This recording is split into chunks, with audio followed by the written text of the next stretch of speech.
Moi, je pense que ce qui est important, c'est le vivant. Un changement intérieur La nature et voilà. qui contribue à la paix et à l'amour.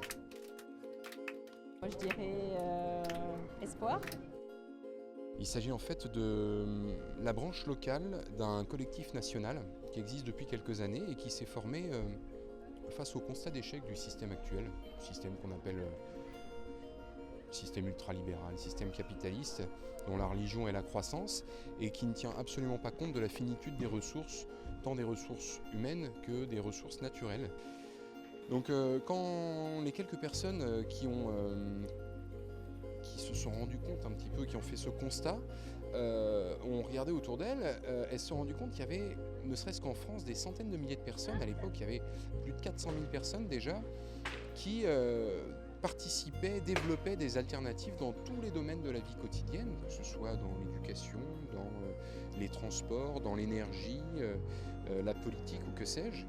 Et en fait, en regardant un petit peu autour, en regardant tout ce qui avait déjà été développé, ils se sont rendus compte qu'il y avait quasiment un système complet qui existait en pièces détachées au sein de notre société, qui manquait simplement de relier ces morceaux entre eux, un petit peu comme un Lego.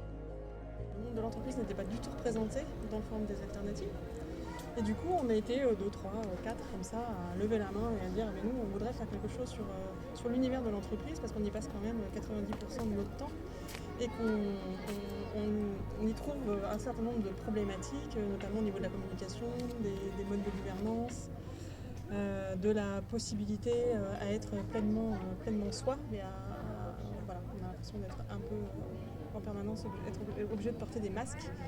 Il y a à côté en fait une vie bouillonnante avec des idées, des initiatives, plus dans le milieu associatif, dans le milieu jeunes entreprises, entrepreneuriat social et le monde des startups, de la nouvelle génération, qui eux sont sensibilisés à ces méthodes. Et le monde aujourd'hui de l'entreprise commence à s'ouvrir à l'agilité.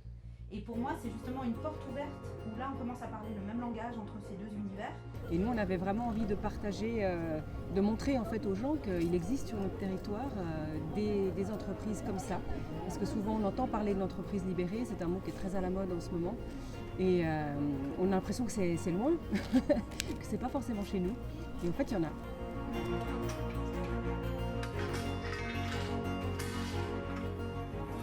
Ces idées-là, ces alternatives, cette énergie, cet esprit positif et ces valeurs de coopération, de respect de la nature, de respect de l'homme, de respect du vivant d'une manière générale. J'espère qu'on va propager tout ça et qu'on va arriver à changer en profondeur le système et notre rapport aux choses.